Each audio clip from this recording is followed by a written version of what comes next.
Bonjour et bienvenue sur Périscola, la chaîne qui fait rentrer le cours d'histoire-géographie dans ta maison. Et aujourd'hui, nous sommes dans Révise ton cours en 5 minutes. T'es en 3e, tu es sur le thème de géographie, l'aménagement du territoire, pourquoi, comment. T'as pas tout compris? Alors suis-moi. Pour ce chapitre, il y a 3 questions que tu dois te poser. Pourquoi, qui et comment? Alors pourquoi aménager le territoire? La réponse elle est simple. À cause des inégalités du territoire français qui sont liées à la mondialisation et que tu as déjà vu dans les chapitres précédents. À l'échelle nationale, il y a un déséquilibre entre Paris et le reste du territoire. L'Île-de-France, elle produit le tiers de la richesse nationale à elle toute seule. Les régions littorales de l'ouest et du sud, et celles qui sont frontalières, elles sont attractives grâce à leur situation d'interface, à l'inverse des régions rurales que tu as vu dans le précédent thème. À l'échelle locale, comme dans le premier thème encore une fois, on voit que les aires urbaines concentrent les activités économiques et la population. On y retrouve les investissements, l'innovation et le dynamisme du pays. Et à toutes les échelles, on va retrouver des inégalités d'accès au travail, au logement et aux services, notamment médicaux ou les petits commerces. Alors qui aménage? Pour aménager le territoire, on fait appel à de nombreux acteurs. Tout en haut, on va trouver l'Union européenne qui cherche à favoriser l'intégration des régions des États membres à l'aide de ce que l'on appelle le FEDER. Alors durant longtemps, l'État était le seul acteur de l'aménagement.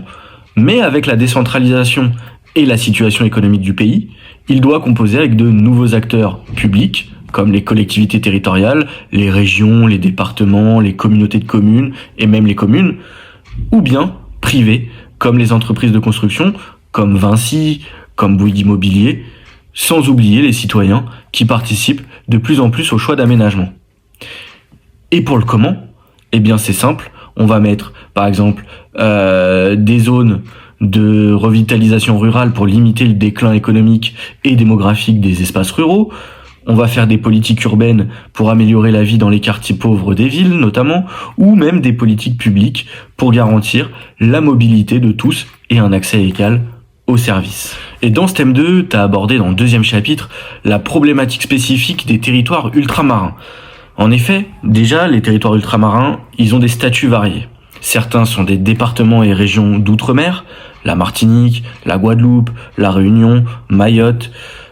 Et certaines sont ce qu'on appelle des collectivités d'outre-mer, qui eux disposent d'une organisation et de statuts particuliers. Saint-Pierre-et-Miquelon, Terre Adélie, la Polynésie française, etc. Ce sont des territoires stratégiques pour la France qui lui permettent d'avoir la 2e zone économique exclusive du monde. Ainsi, la France, elle peut ainsi être présente sur tous les océans et s'affirmer dans les domaines militaires, culturels, économiques et même politiques. Mais comme les territoires métropolitains, les territoires ultramarins connaissent de fortes inégalités que tu as sûrement vu durant le chapitre, un coût de la vie qui est plus élevé, un fort taux de chômage et de pauvreté, notamment chez les jeunes. Et de plus, les territoires ultramarins sont fortement dépendants des aides financières de la métropole et de l'Union européenne pour compenser leur handicap et valoriser leurs atouts. De plus, ces espaces sont peu intégrés dans leur aire régionale et ils ont peu de liens avec leurs voisins. Du coup, le rôle de l'État, ça va être d'aménager les départements et régions d'outre-mer en les orientant autour de l'activité touristique notamment. Tu as dû voir l'exemple de la nouvelle route littorale à La Réunion ou bien le projet d'aéroport à Mayotte. La contrepartie, c'est que l'État il veut attirer toujours plus de touristes avec des nouveaux aménagements, ce qui va renforcer la dépendance à cette activité et peut créer de nouvelles inégalités et peut également abîmer aussi les écosystèmes. C'est bien pour ça que certaines parties de la population sont souvent opposées aux projets qui sont mis en place par l'État. De plus, grâce à l'Union européenne, les DROM sont considérés comme des régions ultra-périphériques qui vont recevoir des aides pour combler leurs écarts de développement avec les autres régions de l'Union européenne. Donc ça, c'est un point positif. Exemple de Kourou en Guyane, notamment. En tout cas, j'espère que cette petite vidéo va être utile pour bien comprendre ce chapitre qui n'est pas forcément très compliqué.